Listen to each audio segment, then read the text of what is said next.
متقی پرہیزگار شخص کے پاس ایک ادیب مگر تھا فراڈیا، وہ آیا اور اس اللہ والے کے پاس آنے کے بعد اس نے اپنا رونا شروع کر دیا اور کچھ یوں اس طرح سے عرض کرنے لگا اللہ والے اس نیک دل انسان کے پاس آ کر کہ میں بری طرح پھنس گیا ہوں، ایک کمینے شخص کو مجھے 10 درہم دینے ہیں جس کا ایک ایک ٹکا میرے دل پر 10 من کے برابر ہے۔ پوری رات پریشانی میں گزرتی ہے اور سارا دن وہ سائے کی طرح میرے ساتھ ساتھ رہتا ہے۔ ایسا لگتا ہے کہ اللہ نے زندگی میں اس کو صرف یہی 10 درہم دیے ہیں، وہ کبھی میری جان نہیں چھوڑتا ہے۔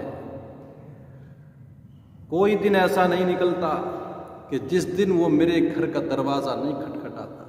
انتہائی کمینہ ہونے کے ساتھ ساتھ وہ جاہل بھی ہے، اس نے میرا جینا مشکل کر دیا، راتوں کی نیندیں اجاڑ دی ہیں، دن کا سکون چھین چکا ہے۔ خدا را رحم کرے میرے اوپر، مجھے 10 درہم دے دے تاکہ میں اس قرض خواہ کو دے دوں۔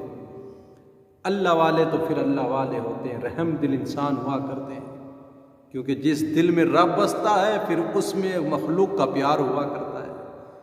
اگرچہ لوگ ان کے سامنے آ کر کے فراڈ بھی کریں تب بھی اس کی چال کو نہیں سمجھ جاتے، پھر بھی نظر انداز کر دیتے ہیں۔ وہ ایک بزرگ تھے نا، دریا کے کنارے جا رہے تھے تو ایک بچھو دریا میں ہچکولے کھا رہا تھا۔ آپ نے ایک لکڑی کے سہارے اپنا ہاتھ بڑھا کر کے بچھو کو دریا سے سمندر سے باہر نکالا اور جیسے ہی اپنے ہاتھ پہ رکھا تو اس نے ہاتھ پہ ڈنک مارا۔ جب ڈنک مارا تو آپ نے پھر جھڑک دیا، وہ پھر پانی میں گر گیا۔ پھر دوبارہ رحم آیا، پھر اس کو پانی سے باہر نکالا، اس نے پھر ڈنک مارا۔ پاس میں کھڑے کسی دوسرے شخص نے دیکھا تو عرض کرنے لگا بندہ نواز، حضور والا آخر کیا معاملہ ہے؟ یہ بچھو آپ کو بار بار ڈس رہا ہے اور پھر بار بار آپ اس کو پانی سے باہر نکالتے ہیں۔ تو اللہ کے اس بزرگ نے، نیک بندے نے ارشاد فرمایا جب یہ اپنی بری عادت سے باز نہیں آتا تو پھر میں اپنی اچھی عادت سے باز کیوں آ جاؤں؟ تو اللہ والے تو پھر اللہ والے ہوتے ہیں۔ یہ فراڈی آیا، 10 درہم اس نے مانگے، اپنا رونا اس نے رویا تو بزرگ کو اس کے اوپر رحم آ گیا اور اس کو 10 درہم دے دیے۔ یہ وہاں سے لے کر کے نکلا ہی تھا، مکار شخص اپنا جال بچھا کر کے لے گیا تھا، دوسرا شخص حاضر خدمت ہوا، اس نے آ کر کے عرض کی جانتے ہو جس کی مدد کی یہ شخص ہے کون؟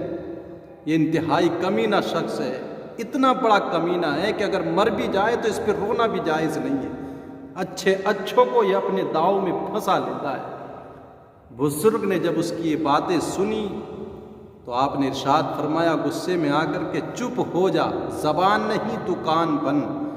اگر وہ واقعی مستحق تھا اس بات کا کہ میں اس کی مدد کرتا تو اس کی عزت محفوظ ہو گئی قرض خواہ سے، اور اگر وہ اس کا مستحق نہیں تھا کہ اس کی مدد کی جاتی تو پھر اس کے شر سے میں نے اپنی عزت کو محفوظ کر لیا ہے۔ تو بتانے کا مقصد یہ ہے کہ نیک اور بد کی تمیز کیے بغیر اس کے ساتھ اچھا برتاؤ کیا جائے۔ اگر نیکی پر خرچ کرو گے تو ثواب ملے گا، برائی پر خرچ کرو گے تو شرارت سے بچ جاؤ گے۔ ایک بزرگ تو جب لوگوں کی مدد کرتے ہیں تو نیچی نگاہیں کر کے مدد کرتے ہیں تاکہ کوئی سائل محروم نہ رہ سکے اور کسی مانگنے والے کو شرمندگی نہ ہو۔